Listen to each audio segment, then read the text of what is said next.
Avis vascular centre మన దేశంలోనే the best varicose vein hospital. నమస్తే అమ్మా. నమస్తే అమ్మా. అమ్మా, ఉమ్. ఉప్పు వల్ల ఉపయోగాలు. అమ్మా, ఆ. ఉప్పు లేకపోతే అసలు ఏముందమ్మా? అసలు రుచే లేదేమో. దాని పేరే రుచి. ఆ. ఉప్పుని రుచి అంటారు. ఆ ఉప్పు కూరలో వేయకపోతే, కూరకు అది ఏ పదార్థంలో అయినా ఉప్పు లేకపోతే దానికి రుచి లేదు. ఎందుకంటే మన లాలాజలంతో కలిసి మనకి రుచిని కలిగించే లక్షణం ఉప్పుకి మాత్రమే ఉంది. ఉమ్. అయితే మనం ఏమనుకుంటాం, కారానికి సంబంధించిన చోట ఉప్పు అనుకుంటాం కదా, ఆ.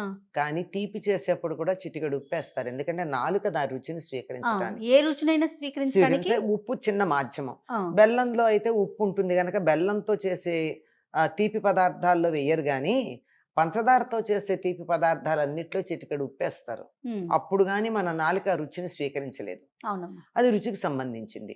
ఎందుకు అంటే మన శరీరంలో కూడా అత్యధికంగా ఉండేటటువంటి లవణాల్లో ప్రధానమైనది ఉప్పు. భూమి మీద ఉండేటటువంటి లవణాల్లో కూడా చాలా ప్రధానమైంది ఉప్పు. లవణాల్లో ప్రధానమైనది ఉప్పే కాకుండా భూమి మీద ఉన్న వాటిల్లో అత్యధికంగా ఉండేది, మన శరీరంలో అత్యధికంగా ఉండేది నీరు ఉమ్. కదా. అవును. ఆ నీరు ఉప్పు కలిసి ఉన్నటువంటిది సముద్రం. ఆ సముద్రం నుంచి వచ్చినటువంటి ఉప్పు మాత్రమే మన శరీరానికి కానీ మిగిలినటువంటి వాటికి కానీ ఉపయోగపడేటటువంటిది. ఉమ్. ఇండస్ట్రియల్ వేస్ట్ మాత్రం ఉపయోగపడదు. అందుకే ఏదైనా మనం ఊరగాయ పెట్టుకుంటే నిలవ ఉండాలంటే సముద్రపు ఉప్పు మాత్రమే ఉపయోగపడుతుంది. ఉమ్. అంతేగాని మనం అయోడైజ్డ్ ఉప్పు లేక ఇండస్ట్రియల్ వేస్ట్ ఇది వాడేటటువంటి దాంట్లో తెచ్చి వాడేటటువంటి ఉప్పు ఉప్పగా ఉంటే ఉండొచ్చేమో కానీ నిలవ ఉండదు. ఉండడానికి పనికిరాదు. అవును. మొట్టమొదట నిలవ ఉంచడానికి, మనకి నాలుకకి రుచి తెలియడానికి ఉపయోగపడుతుంది. రుచి అంటాం. చేసిన పదార్థం నిలవ ఉండడానికి ఉపయోగపడుతుంది. మనం కూరో పప్పు చేస్తే ఉప్పు తక్కువైతే మధ్యాహ్నానికల్లా వాసన వస్తుంది. సమానంగా ఉప్పు పడితే సాయంకాలం దాకా అవునవును. వాసన రాదు. అదే ఊరగాయలు నిలవ ఉండాలంటే ఉప్పు అవునమ్మా. ప్రధానమైనటువంటిది. అది కూడా సముద్రపు ఉప్పు. ఉమ్. ఇది నిలవ ఉండడానికి ఉపయోగపడుతుంది. అంతేకాకుండా ఉప్పుకు ఉన్నటువంటి మరొక లక్షణం ఏమిటంటే వాతావరణంలో ఉన్నటువంటి ప్రతికూల స్పందనలను అది గ్రహిస్తుంది. ఉహు.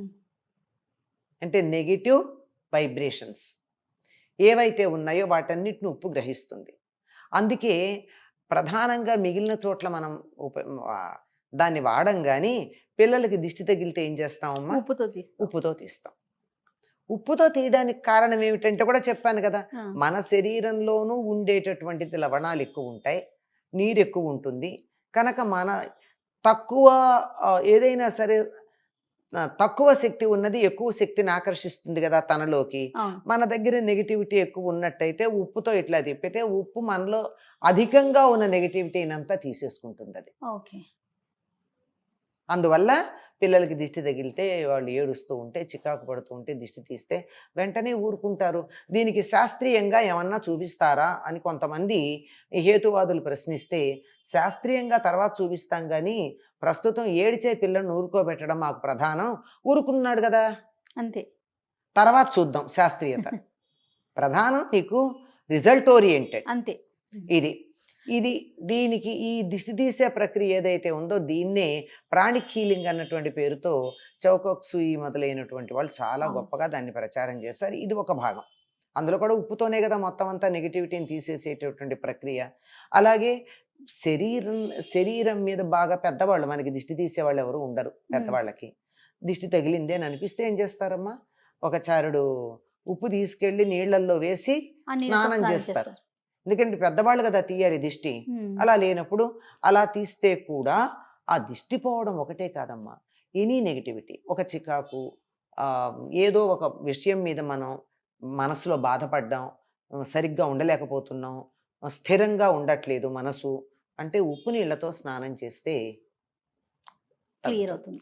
అలాగే ఇంటికి నెగిటివ్ థాట్స్తో ఎవరైనా వస్తారు అంటే ప్రత్యేకంగా మన మీద కోపము శత్రుత్వం ఉండకపోవచ్చు, కానీ మనం చూడగానే వీళ్ళు ఇంత బాగున్నారే, వీళ్ళ పిల్లలు ఇంత బాగా చదువుకుంటున్నారు, నా పిల్లలు ఇంత బాగా చదువుకోవట్లేదే అన్న చిన్న భావన కలగచ్చు.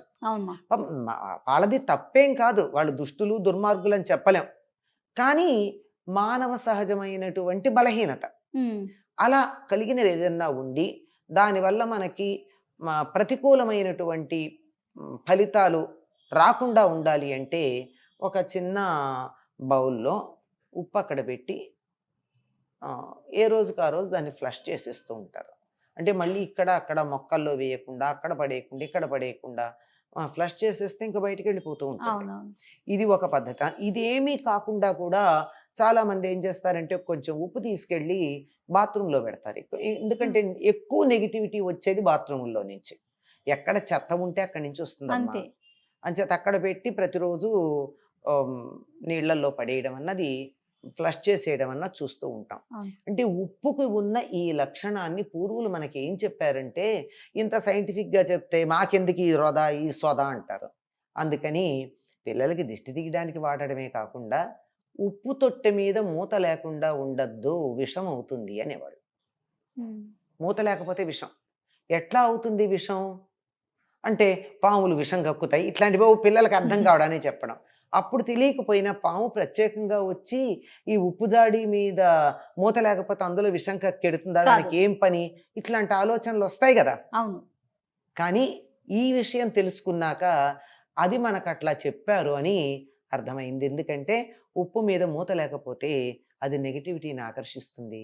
దాంతో ఆ నెగిటివ్గా ఉన్నటువంటిది మనం ఇందులో వేసుకున్నాం అనుకోండి, ఆరోగ్యం పాడవుతుంది కదా. 100%. అందువల్ల మూత పెట్టుంచండి. ఎప్పుడు పొరపాటును కూడా ఉప్పు మీద మూత లేకుండా ఉండకూడదు అని చెప్తారు.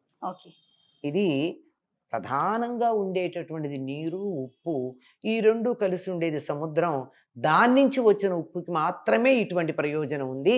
వేరే రకాల ఉప్పులకి ఈ ప్రయోజనం లేదు. మూత లేకపోతే విషం.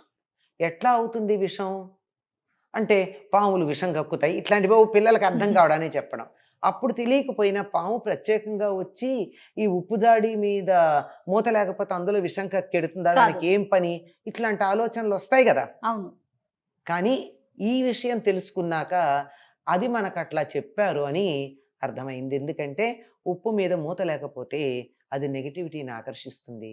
దాంతో ఆ నెగిటివ్గా ఉన్నటువంటిది మనం ఇందులో వేసుకున్నాం అనుకోండి, ఆరోగ్యం పాడవుతుంది కదా. 100%. అందువల్ల మూత పెట్టుంచండి. ఎప్పుడు పొరపాటును కూడా ఉప్పు మీద మూత లేకుండా ఉండకూడదు అని చెప్తారు. ఓకే. ఇది ప్రధానంగా ఉండేటటువంటిది నీరు, ఉప్పు, ఈ రెండు కలిసి ఉండేది సముద్రం. దాని నుంచి వచ్చిన ఉప్పుకి మాత్రమే ఇటువంటి ప్రయోజనం ఉంది. వేరే రకాల ఉప్పులకి ఈ ప్రయోజనం లేదు. నమస్తే. నమస్తే అమ్మా.